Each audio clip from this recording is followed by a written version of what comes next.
আমি এখন রান্না করছিলাম মাছের ঝোল। ভাবলাম তোমাদের সাথে একটু গল্প করি। তো আমি যখন ক্লাস 5 এ পড়তাম, আমি তখন থেকেই হোস্টেলে থাকি। প্রায় 5 থেকে আমি যে কলেজ কমপ্লিট করেছি তখন পর্যন্ত হোস্টেলেই ছিলাম।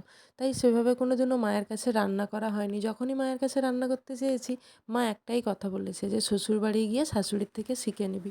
তো সেই মতোই মাকে যখনই বলি যে, "মা রান্না শিখিয়ে দাও", মা একই কথাই বলে।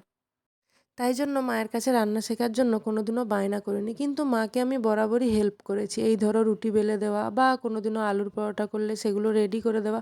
আমি রান্না করতে কিন্তু বরাবরই খুব ভালোবাসি। তোমাদেরকে যদি আগে দেখাতাম যে আমি কিভাবে ডিমের ঝোল করি, তাহলে তোমরা বুঝতে পারতে যে আমি রান্নায় কতটা কাঁচা।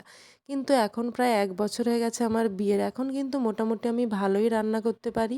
আর আমার রান্না খেয়ে যখন মামুনি বা আমার হাসব্যান্ড বলে ভালো হয়েছে, তখন কিন্তু আমার শুনতে খুবই ভালো লাগে। আমি সব রকমের রান্না করতেই খুব ভালোবাসি। এই ধরো আলুর পরোটা বা মাছের ঝোল বা মাংসের ঝোল, সব কিছুই কিন্তু রান্না করতে আমার খুবই ভালো লাগে। তো মানুষ চাইলে কী না পারে। একসময় আমি কিন্তু ডিম ভাজা আর আলু ভাতে ভাত ছাড়া কিছুই পারতাম না। ভাতটাও ঠিকমতো গড়াতে পারতাম না।